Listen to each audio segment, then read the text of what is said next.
It starts from the moment someone purchases from you, the instant where they make a commitment to you and your brand or the products you sell.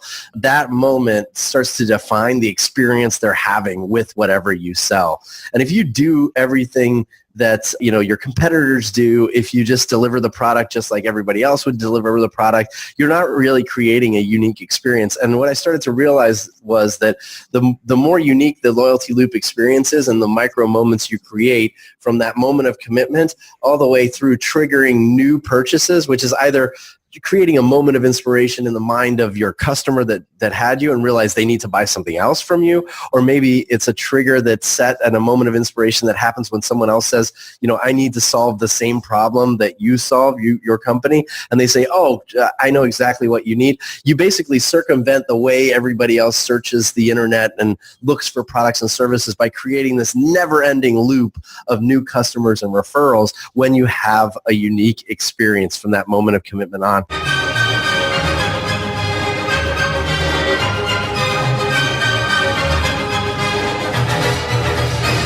So you're a smart business committed to innovation, to service and to modern marketing, and you're asking, what's next?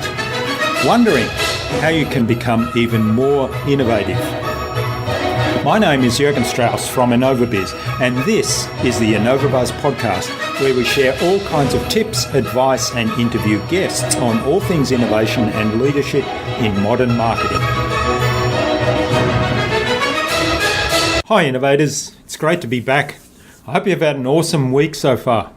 I'm really excited to have on the InnovaBuzz podcast as my guest today, Andrew Davis, who's a best-selling author and internationally acclaimed keynote speaker and producer of The Loyalty Loop, a weekly video blog that discusses marketing from the point of view of unique customer experiences. Andrew and I had a lot of fun discussing things like the importance of building a real relationship with your customers in today's world of technology and automation, about building customer loyalty through providing unique experiences, and about moments of inspiration that shape the customer experience, with a personal example from Andrew when his car lease expired. Without further ado then, let's fly into the hive and get the buzz from Andrew Davis.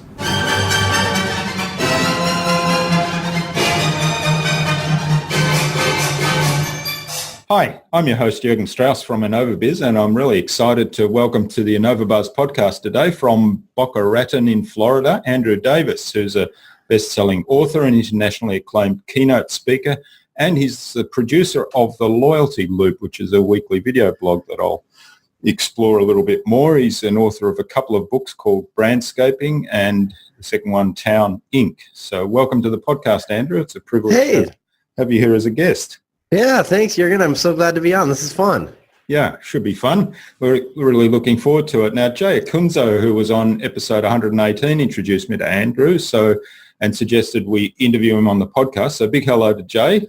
Hey, Jay. Yeah, he's awesome. His book comes out this fall, Break the Wheel. So, yes, it's going to be good. I've been following him as he writes it, and it's been really, really great to see. He's a talented guy. Yeah, I saw an email from him this morning about the book, so looking forward to that. Yeah.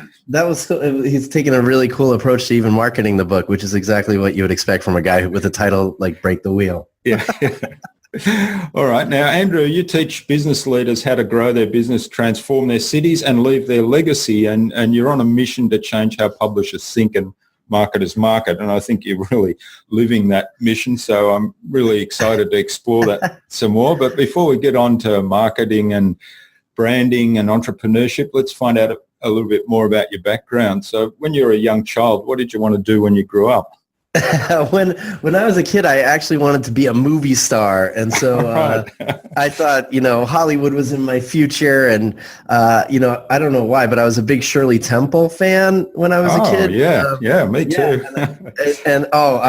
She was amazing. Yeah. And I had read a lot of books about her. And I remember at one point she was the richest person in the world. Wow. And she was only like 13, And so I was measuring my success against Shirley Temple's. And, by the time I was 16 or 17, I started to realize that maybe I'm not a great actor, although I enjoyed it.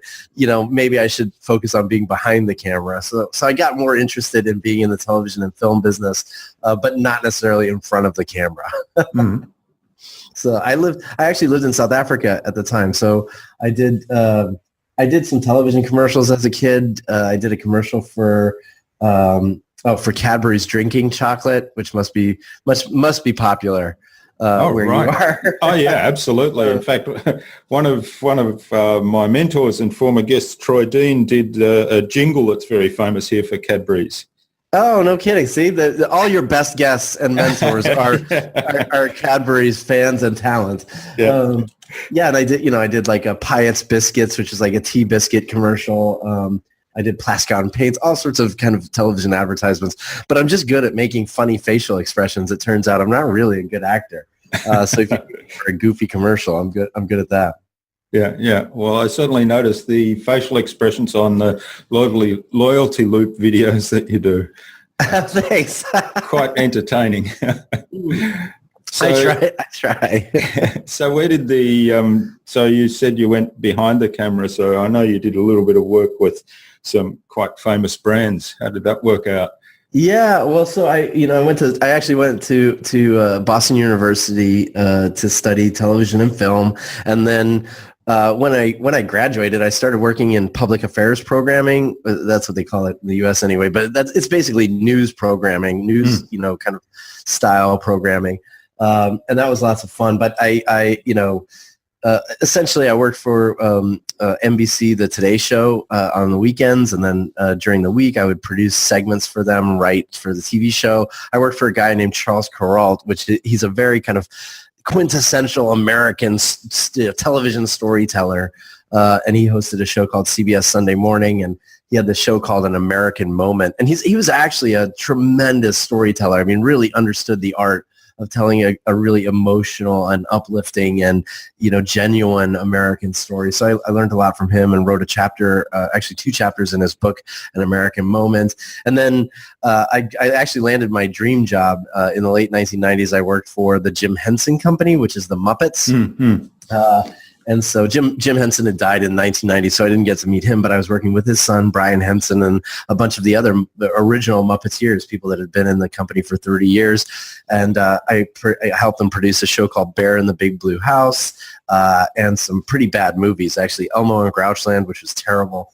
Let's see, what was the pirate one we did? See, I've blocked them all out. I did Muppets from Space, which was not a very good movie at all.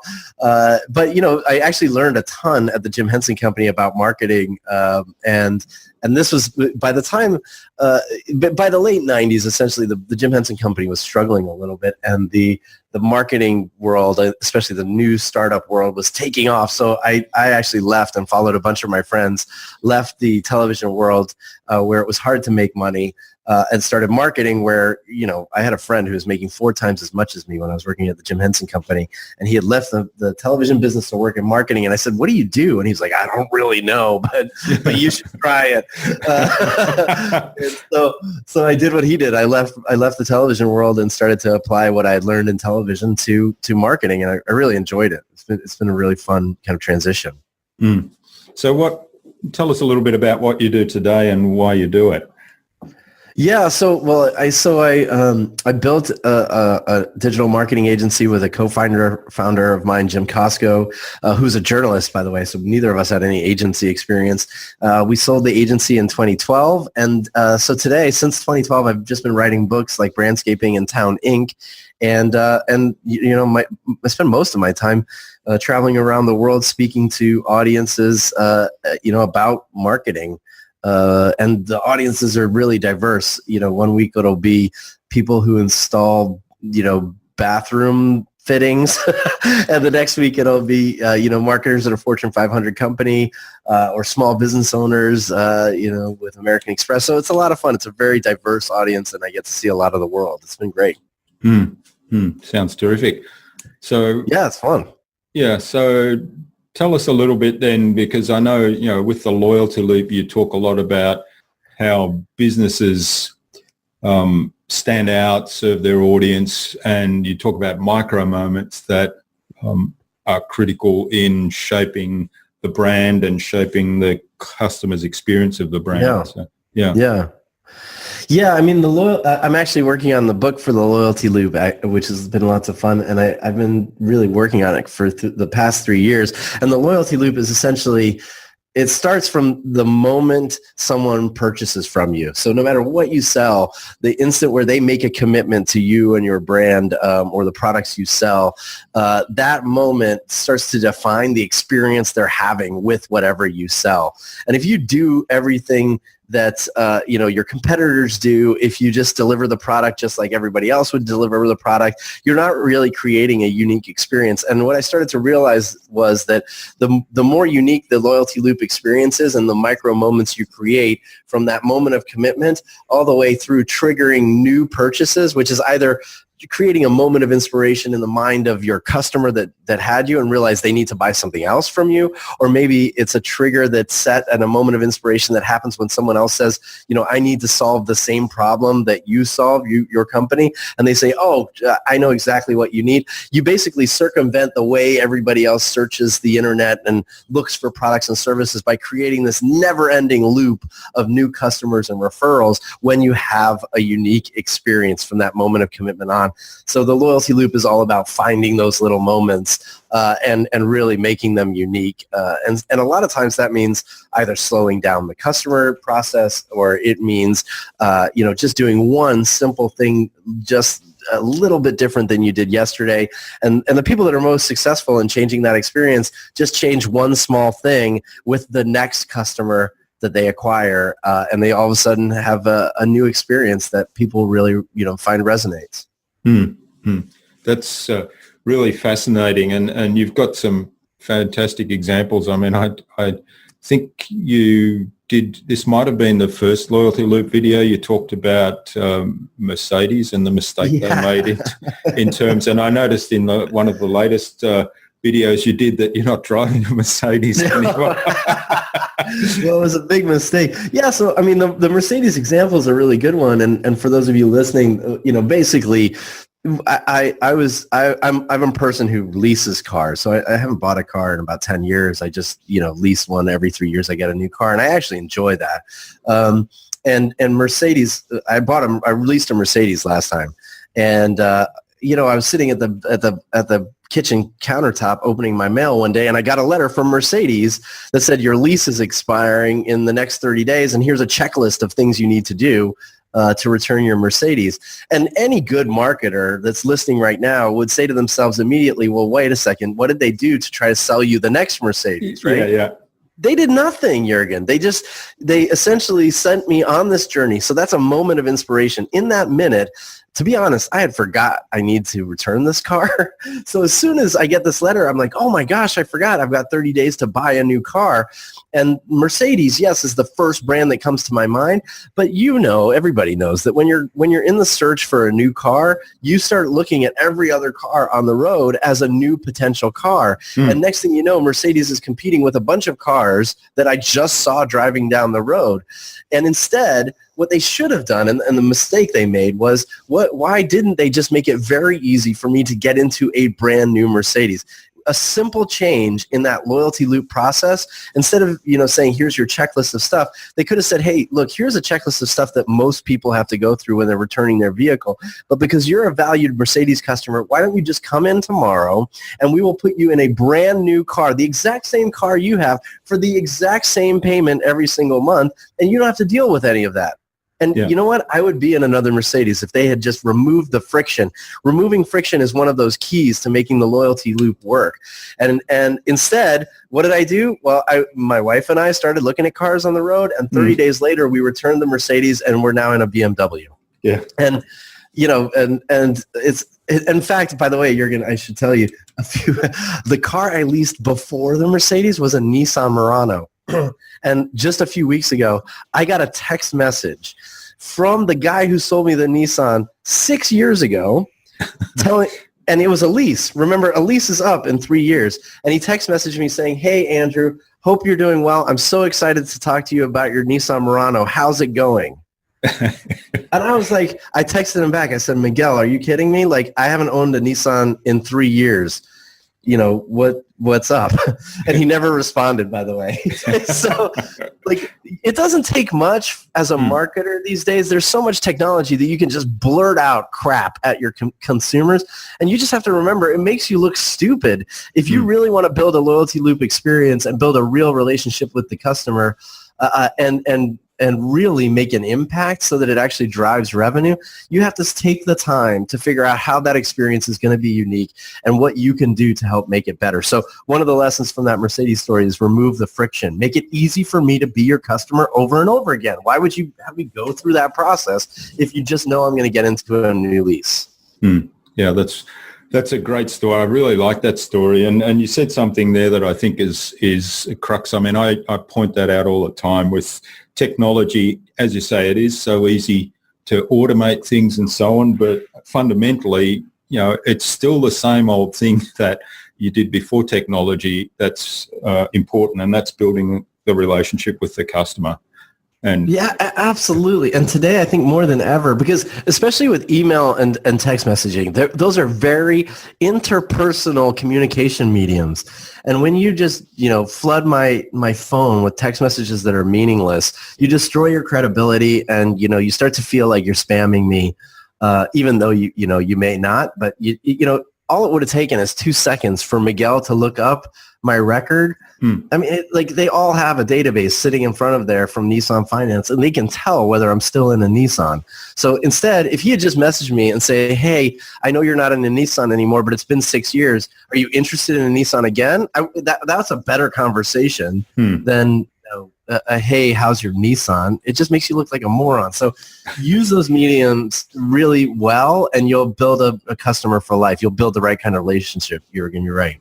Yeah, and the other part of that is, I think you mentioned it in the Mercedes video example, or the video of that Mercedes example, that they hadn't been in touch with you at all, or hardly ever, through that 3 years. So the first contact they make for you is this kind of barrier to changing over. Exactly. They did nothing. And you know what's even funnier is one of my friends who he happens to actually be a part owner in a Mercedes dealership. He sent the email to his Mercedes, sales team and said, hey guys, you should check this out. And they checked it out, and then they emailed me and said, like, hey, watch your video. Is there anything we can do to get you into a Mercedes? And at this point, I wasn't buying a BMW yet. I was in the market for it, but that was it. And I was like, yeah, there is. Like, do you want to chat? And I never heard back. Honestly, it's not that hard to sell to someone that actually wants to be sold. And, I know a lot of people might be listening to this thinking this is a one-off, but if you have a sales team or you work with sales people, this stuff happens all the time. And unless you're defining the kind of experience you want to deliver, and I'm not talking about like writing a script and making sure that your salesperson sticks to it. I'm saying even at a very high level, helping them understand what makes you different and your brand different, so that they instill that in every conversation, that makes a big difference. And, even as a speaker, I have a very small team that helps me book my speaking gigs all over the world. And one of the people's a salesperson, and one of them's an operational person that helps me do all the logistics. And both of those people know that at the top of my list for the kind of experience I want to deliver with my clients is responsiveness. We need to be the most responsive and helpful, person on an event as possible. And so that means even if I can't do a speaking gig, I want my sales guy to try to find someone who will do that speaking gig. That means if somebody inquires about a speaking gig, that we get back to them within an hour, not within 3 days or 24 hours. But as soon as we see that, we pick up the phone and make a phone call. And by the way, making a phone call today, Jürgen, is a differentiated experience. So pick up the phone, and all of a sudden you're creating an experience that is a little different than everybody else's. Yeah. Sometimes I kind of think, that little computer you have in your pocket that you use to take photos and check Facebook and things. Did you know you can use it to make phone calls? It's so true.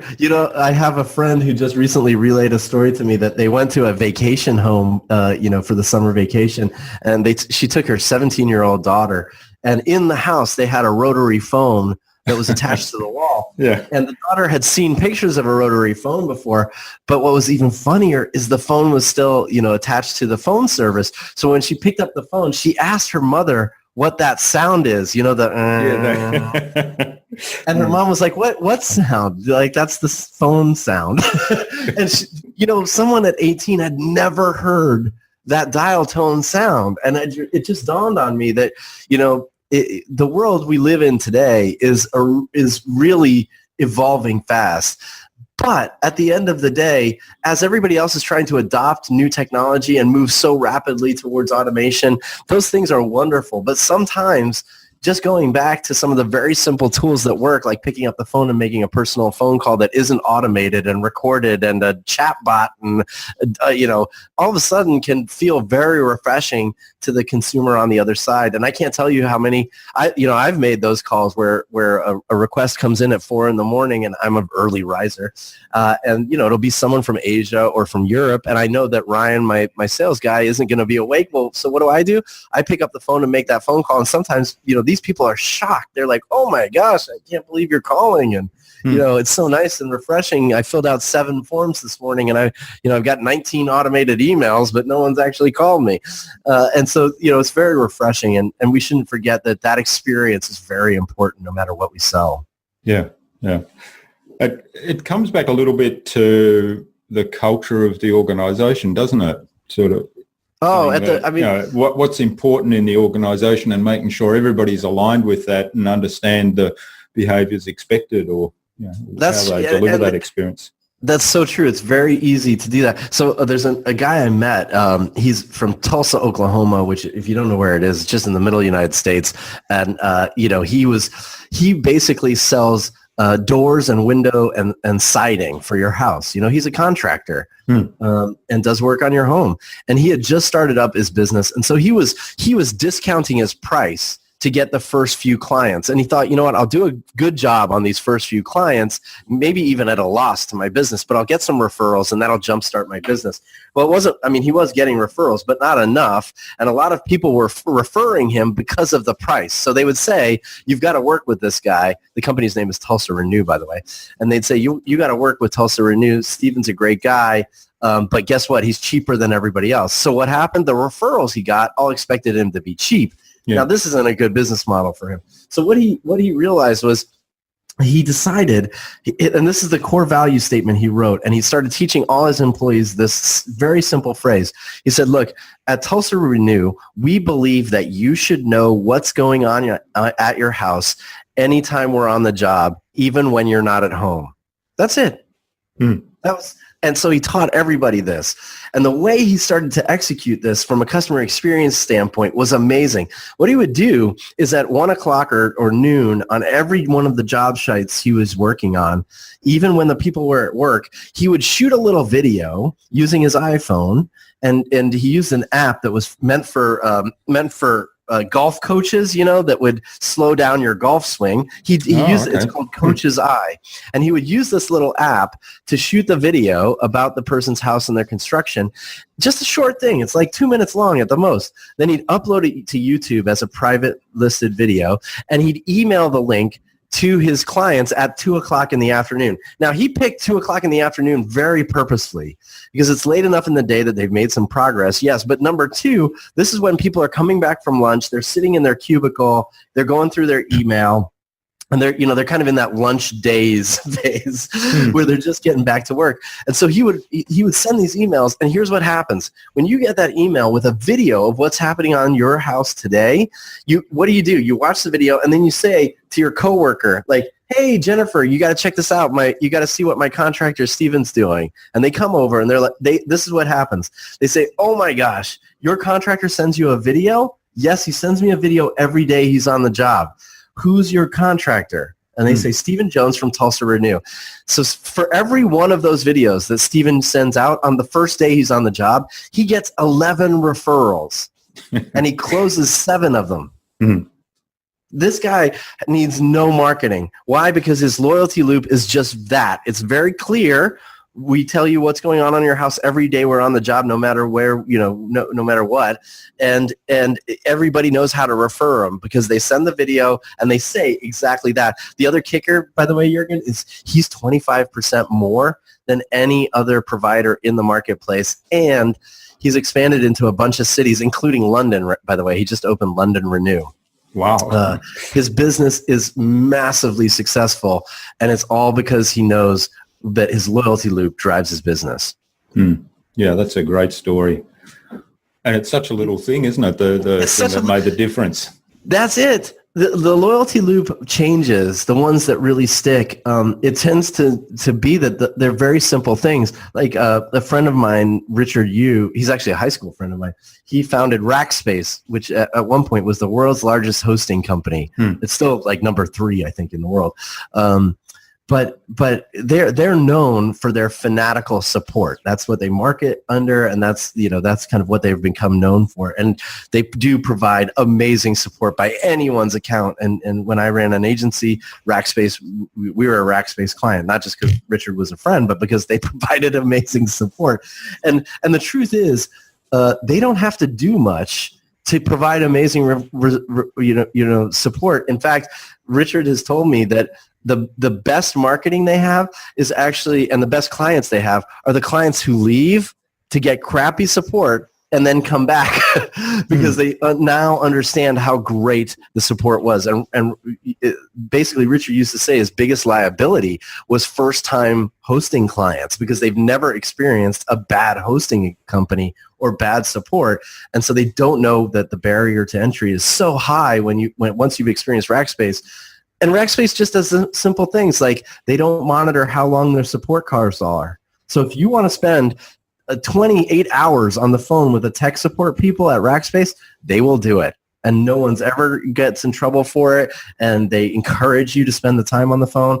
Richard's told me stories about people that just call at, Tuesdays at 3:00, even when they don't have a problem. But that's the tech support guy that they've become friends with. And they just want to chat. And that breeds customer loyalty. So it doesn't have to be a complicated customer experience. Just keep it simple, but do it better and differently than everybody else. Yeah. There's a lot of great lessons in that. And again, it's the thing that makes the difference that can be just a little thing. Really good. Yeah. Yeah. Rackspace is a good example, but they're like removing friction. We talked about, there's some really simple keys, I think, to creating a great loyalty loop. Attaching a person to your marketing makes a huge impact. That's another simple thing you can do.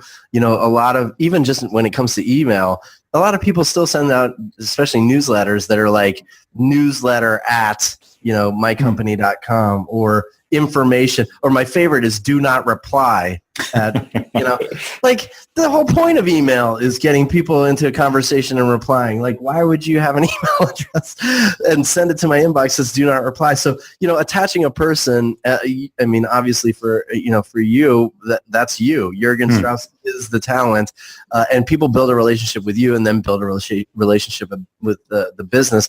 But there are a lot of companies that have done an amazing job of attaching one person to the brand that humanizes the brand in a social world. And that experience of having that human touch makes a big difference. I just recently did a loyalty loop episode about T-Mobile, which is a U.S. mobile phone carrier. And they have their CEO does an amazing job of connecting with consumers. If you don't know about him, anyone should check him out anywhere in the world. If you want to see a great example of a social CEO, John Legere is his name. It's worth looking at what he does on Instagram, Facebook. He does Slow Cooker Sundays on Facebook. He has 2.3 million people tuning every week to watch him make something in his slow cooker. I saw the video. So that's the June 28th loyalty loop. Yeah, that's right.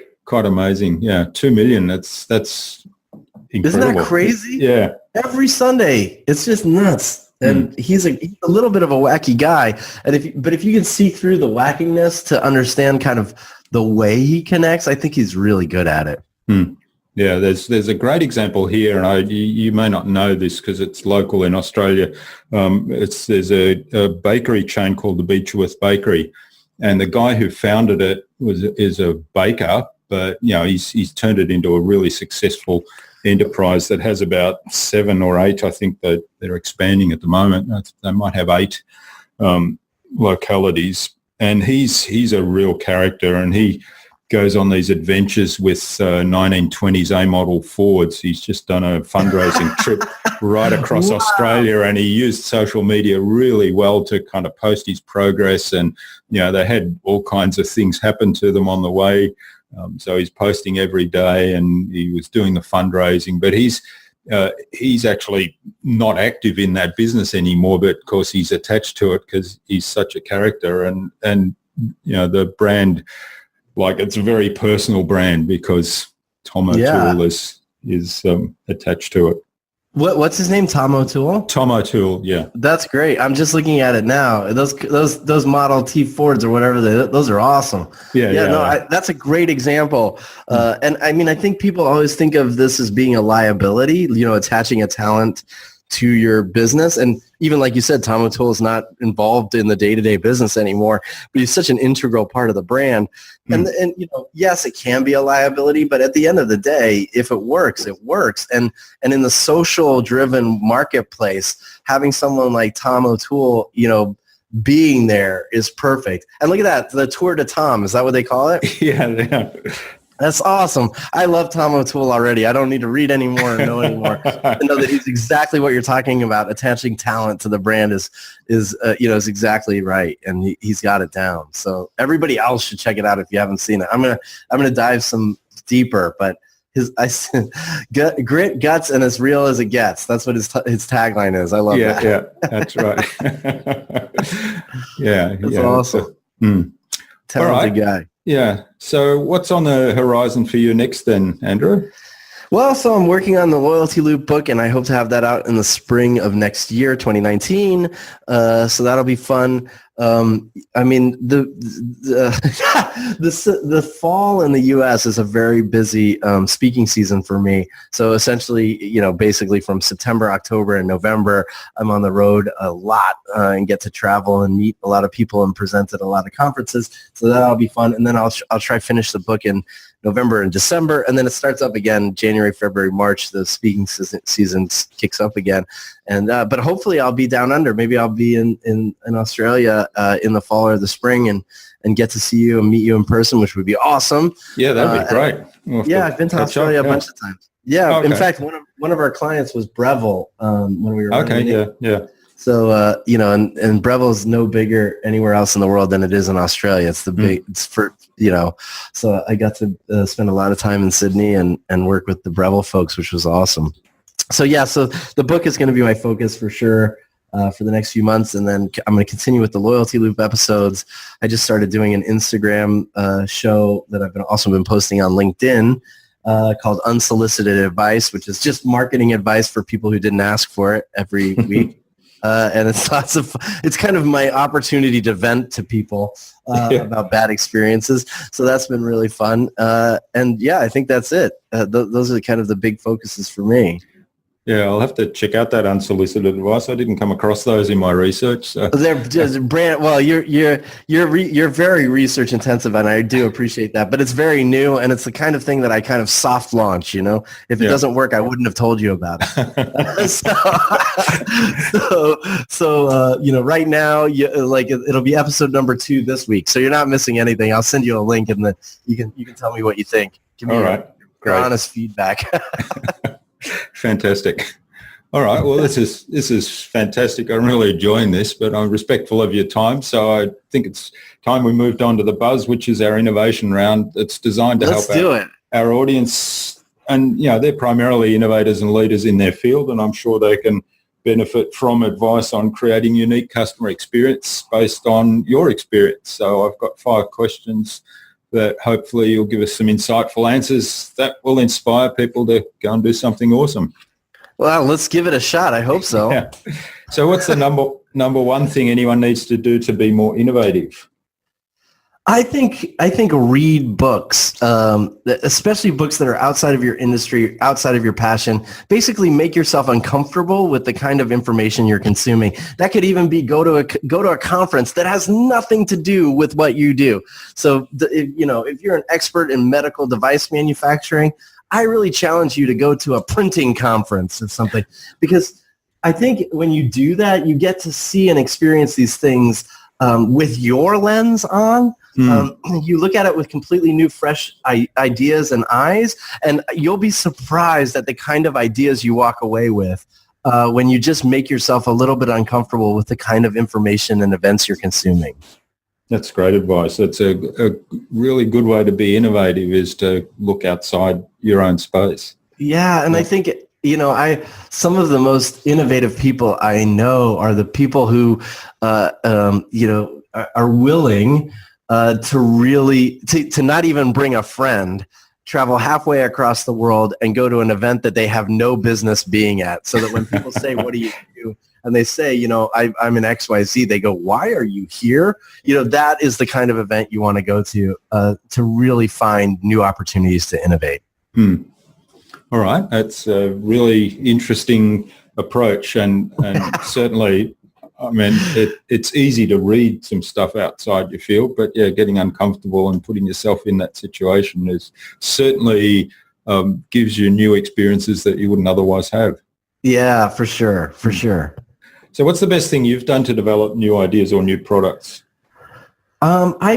I think talking to others, that doesn't just mean the potential customers and prospects you're going after, but having as many face-to-face conversations with people who can offer advice and insight, even though they don't know they're doing it. So it's very different when you call someone and you're trying to innovate and build a new product, and you say, "Hey, I have a new product in the works. I want to give some feedback." That's not the kind of conversation I'm talking about. I'm talking about conversations where you just call up or just sit down for coffee with someone who might use your product and talk to them about what they do, what they love about what they do, what they hate about their do, with no hope of ever trying to tie it to your product or service, but realizing by the end that you've learned so much about what will make your product or service more successful.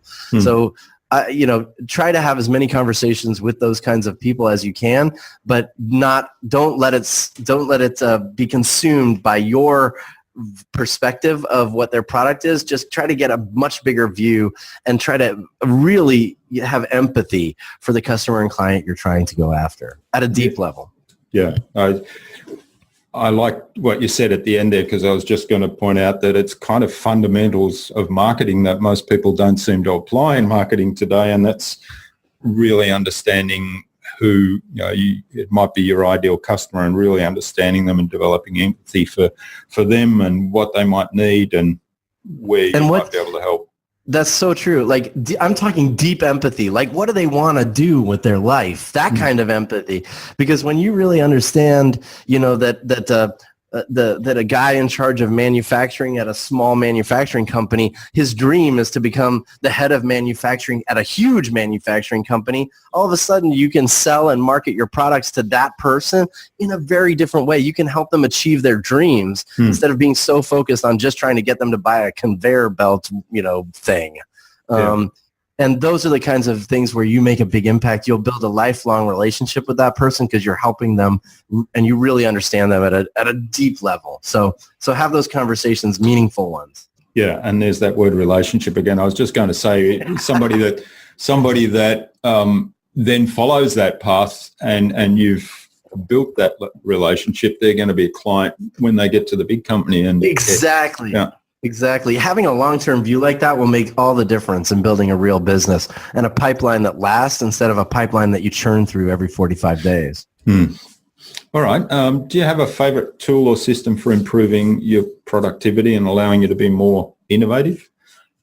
and maybe it's the phone. I'm a big fan of the phone, but there's a trend I realize now that I'm going through these, but I think I find sketching, so I have a little notebook. In fact, I'm sitting in front of it right now. It's on my desk. You can hear it here. And it fits in between my laptop and the edge of the desk. And I do a lot of sketching and writing, especially when I have ideas. And, I've tried lots of digital tools to kind of capture my to-do lists and to capture, my thoughts. And I used Evernote, and I've used hundreds of tools and tried to do this, but nothing for me has compared to being able to write things down on a piece of paper, sketch when I want, immediately, if I read an email and it sparks an idea, I don't want to open Evernote, then type it in or record an audio thing. And sometimes I forget to read those. I have a place where I put all my ideas and those and even my to-do list, and that makes me very productive because I don't spend a lot of time looking for things. So I'd say get out a notebook. I bought myself a nice pen so that I always am worried about losing it. And it's really nice to be able to, have one place where you've put everything that you find valuable. So I would say, find a sketchbook or a little book you can write in. Yeah, that's great. I enjoy sketching too and writing, and I've done the same as you. I've explored all these digital tools where you can do that, and in the end, I've got whiteboards on my wall here, and I love drawing on those. And I've bought actually a whiteboard book, so it's an A4. Oh, no way! Where you can do it's basically whiteboard pens. You use whiteboard markers, and then I can sketch on, rub it out, make it look neat. And what I then do is I photograph it. So cool. Yeah. That's a great idea. And then that's my way to digitize it. And then I've got it with me all the time. Yeah. That's a really good idea. I'm going to see, what I'm writing down on my notebook right now? Look, I'm writing down whiteboard notebook. Yes.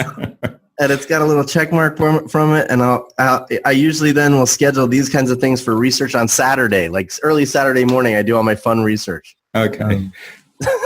All right, great. So what's the best way to keep a project or a client on track? This is the pick up the phone one. Yeah, okay. Picking up the phone or having face-to-face meetings, I think, is the best thing possible, especially if a client is going off the rails, literally or figuratively. Getting on a plane even is worth it, especially, if the client's big enough or the customer is big enough.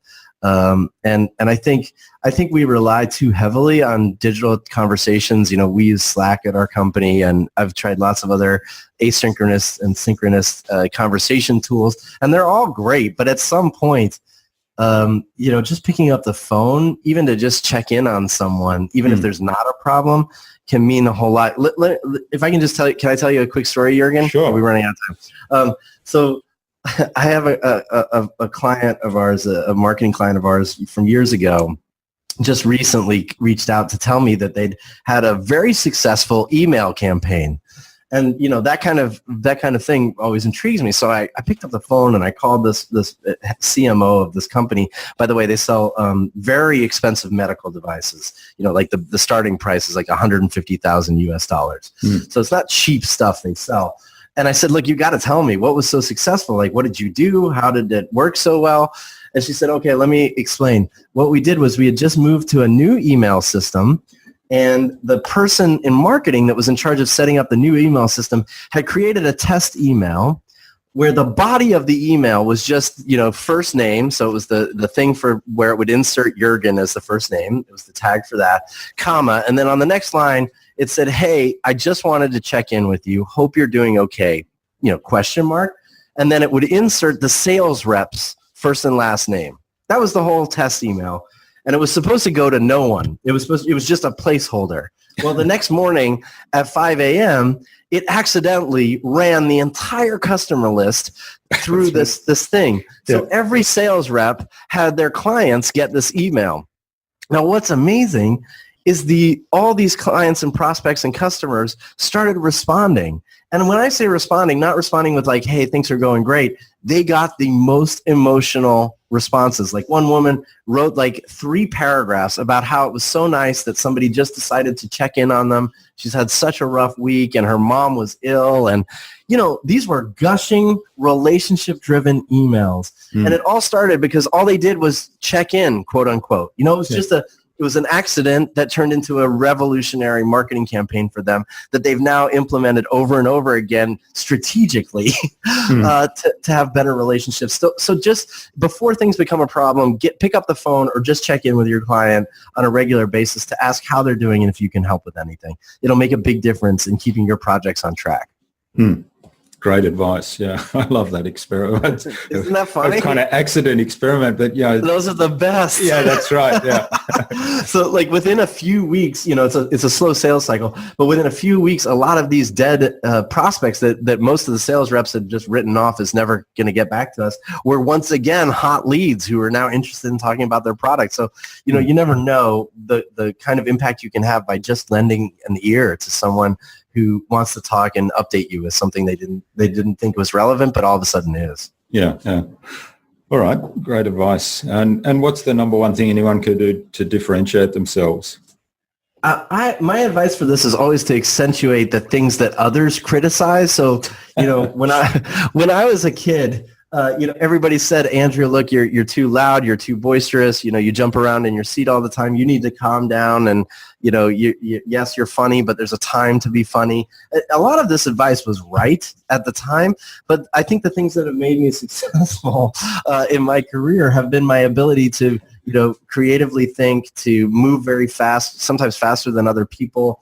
To certainly speak in front of an audience is definitely a skill that I never realized would be so successful. So, if other people are telling you that, hey, you've got too many ideas, well, don't stop having ideas. That's what makes you valuable, and don't get down about it. In fact, embrace it and accentuate those things. Tell people, hey, I have a lot of ideas. I'm going to pitch you a ton of ideas. They call me the idea person. So, that's what makes me unique, and that's what makes me valuable. So, I want you to dig deep and really make a list of all the things that people have criticized you for, and circle the ones that you love about yourself and can't stand when people squash those items. And those are the things you should accentuate everywhere. Yeah, that's a really novel way to tackle things, and it kind of comes back to what a lot of guests say at this point is, be yourself, but you've really outlined, how you can be yourself in an authentic way, but at the same time highlighting where you are different. Yeah, there's a lot of generic be yourself advice, and I've always thought that it sounds so easy to be yourself, but I think when you're searching for yourself, it's hard to figure out what are the things to accentuate,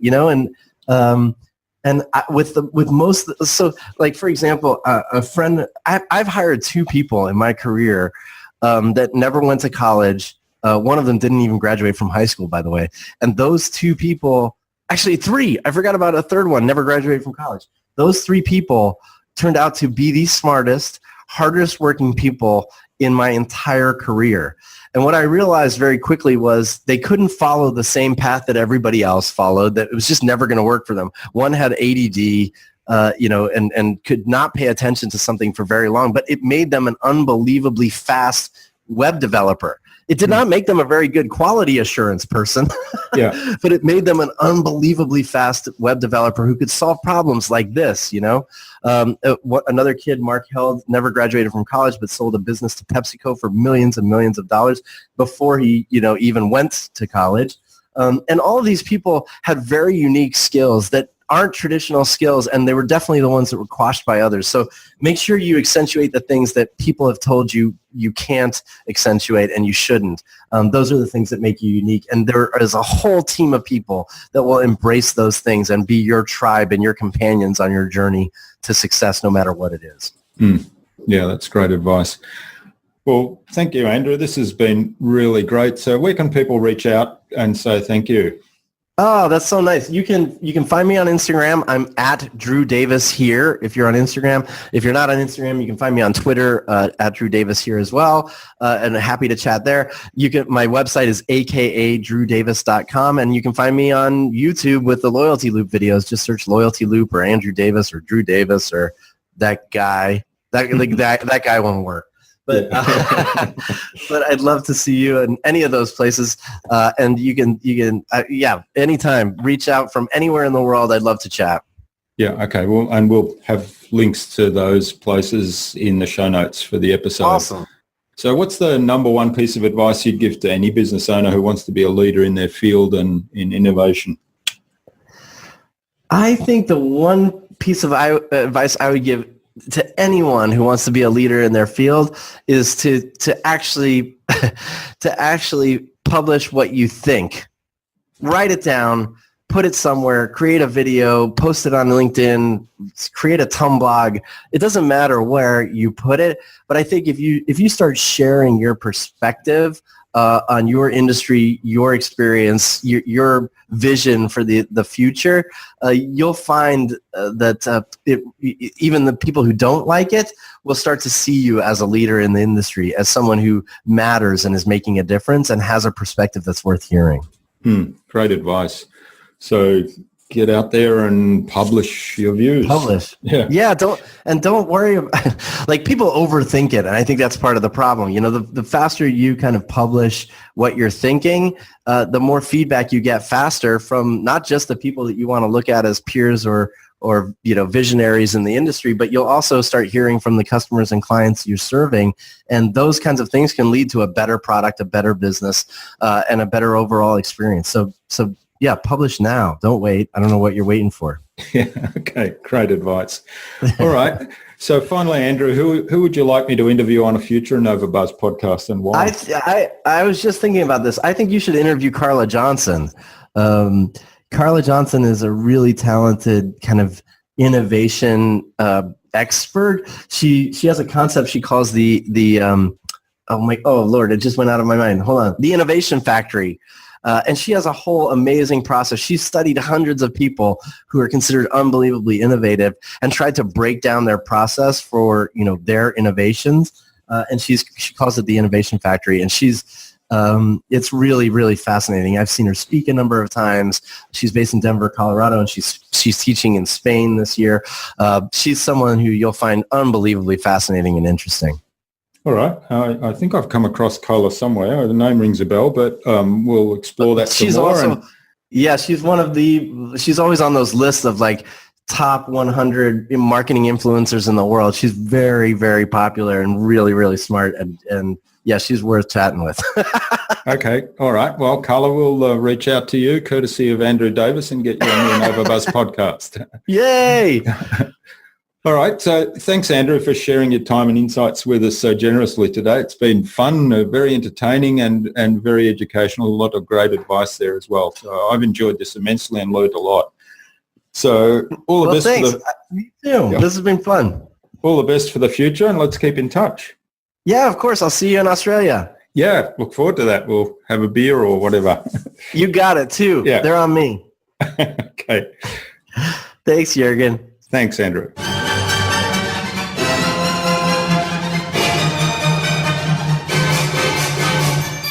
Well, that was certainly very entertaining and educational, with a lot of valuable advice on building customer loyalty and doing marketing with unique customer experiences. All the ideas and tips that Andrew shared with us can be found at innovabiz.co/Andrew Davis. That is ANDREWDAVIS. All lowercase, all one word, innovabiz.co/Andrew Davis. You'll also find contact information for getting in touch with Andrew there, as well as links to the Loyalty Loop YouTube channel. Andrew suggested I interview Carla Johnson, an innovative marketer, author and storyteller from Type A Communications, on a future InnovaBuzz podcast. So Carla, keep an eye on your inbox for an invitation from us to the InnovaBuzz podcast, courtesy of Andrew Davis. Stay connected. head on over to iTunes or Stitcher or Pocket Casts and subscribe to the InnovaBuzz podcast so you make sure you'll never miss another episode. We'd also love you to leave us a review because what you think matters. Take some of the ideas you've heard today and apply them in your business. Any thoughts, ideas, suggestions or questions, share them in the comments below the blog post. And remember, if you want to get better marketing results than you ever have, join our fantastic LinkedIn community at the Transformational Marketing Academy. All you have to do is go to innovabiz.co/TMAC. It's free to join. Hope to see you there soon. Until next time, I'm Jürgen Strauss from InnovaBiz. Remember to be awesome and keep innovating.